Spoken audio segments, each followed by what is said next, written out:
Max cinema OTTಗೆ ಬಂದಾಯಿತು.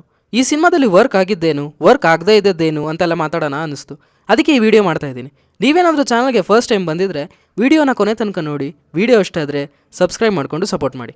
ಈ ಸಿನಿಮಾದಲ್ಲಿ director ಅವರು ಏನು ಇರಬೇಕು ಅನ್ನೋದಕ್ಕಿಂತ ಏನು ಇರಬಾರ್ದು ಅನ್ನೋದನ್ನು ಚೆನ್ನಾಗಿ ತಿಳ್ಕೊಂಡಿದ್ದಾರೆ. ಹಾಡುಗಳು ಎಷ್ಟರ ಮಟ್ಟಿಗೆ ಬೇಕೋ ಅಷ್ಟರ ಮಟ್ಟಿಗಿದೆ.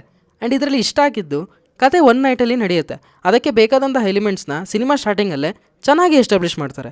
ಅಂದರೆ ಈಗ ಸುದೀಪ್ ಅವರು ಟ್ರೈನಿಂದ ಇಳಿದು ಬರುವಾಗ ಆ ಹುಡುಗಿರು ಅವರನ್ನು ಮಾತಾಡಿಸಿ ಸೆಲ್ಫಿ ತಗೊಳ್ಳೋದಿರ್ಬೋದು, ಆ ಒಂದು ಫಸ್ಟ್ ಏಡ್ ಕಿಟ್ ಮತ್ತು ಸುದೀಪ್ ಅವರ ಕ್ಯಾರೆಕ್ಟರ್ ಹೇಗಿದೆ ಅನ್ನೋದು ಜಲ್ದಿ ಎಸ್ಟಾಬ್ಲಿಷ್ ಆಗಿಬಿಡುತ್ತೆ. ಅಂದರೆ ನಾನು ಹೇಳ್ತಿರೋದು ಕತೆ ಒಂದೇ ರಾತ್ರಿಯಲ್ಲಿ ನಡೆದ್ರೂ ಆದಷ್ಟು ಡೀಟೇಲಿಂಗ್ ಕೊಡೋದಕ್ಕೆ ಟ್ರೈ ಮಾಡಿದ್ದಾರೆ. ಆ್ಯಂಡ್ ಅದು ಕತೆಗೆ ಹೆಲ್ಪ್ ಆಗಿದೆ.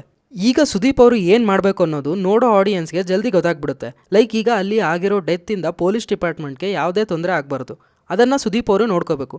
ಇದು ಅಲ್ಲಿರೋ ಕಾನ್ಫ್ಲಿಕ್ಟ್. ಈ ವಿಷಯವನ್ನೇ ಇಟ್ಕೊಂಡು ಕೆಲವೊಂದು ಕ್ಯಾರೆಕ್ಟರ್ಗಳನ್ನು ಇಂಟ್ರಡ್ಯೂಸ್ ಮಾಡಿ ಅಲ್ಲಲ್ಲಿ ಸಣ್ಣ ಸಣ್ಣ ಟ್ವಿಸ್ಟ್ ಆ್ಯಂಡ್ ಟರ್ನ್ಸ್ ಕೊಡ್ತಾ ಕತೆನ ಸ್ಪೀಡಾಗಿ ತೊಗೊಂಡು ಹೋಗಿದ್ದಾರೆ. ಇನ್ಫ್ಯಾಕ್ಟ್ ಸೆಕೆಂಡ್ ಹಾಫಲ್ಲಿ ಕೆಲವೊಂದು ರೆಸೊಲ್ಯೂಷನ್ಗಳನ್ನು ಬೇರೆ ರೀತಿ ಕೊಟ್ಟಿದ್ದರೆ ಇದೊಂದು ಥ್ರಿಲ್ಲರ್ ಸಿನಿಮಾ ಕೂಡ ಆಗ್ತಿತ್ತು. ವರಲಕ್ಷ್ಮಿ ಅವರ ಕ್ಯಾರೆಕ್ಟರ್ ಇಂಟ್ರಡ್ಯೂಸ್ ಆದಮೇಲೆ ಪೊಲೀಸ್ ಸ್ಟೇಷನ್ಗೆ ಬರ್ತಾರೆ.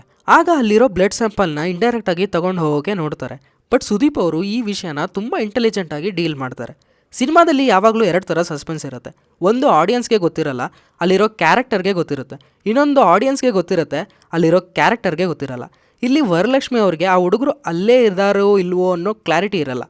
ಆ ಒಂದು ಸೀನ್ನ ಡೈರೆಕ್ಟರ್ ಅವರು ಎರಡೂ ಕ್ಯಾರೆಕ್ಟರ್ಗೂ ಡ್ಯಾಮೇಜ್ ಆಗದಲ್ಲೇ ಪ್ರಾಪರಾಗಿ ಹ್ಯಾಂಡಲ್ ಮಾಡಿದ್ದಾರೆ ಅಂತ ಅನಿಸ್ತು.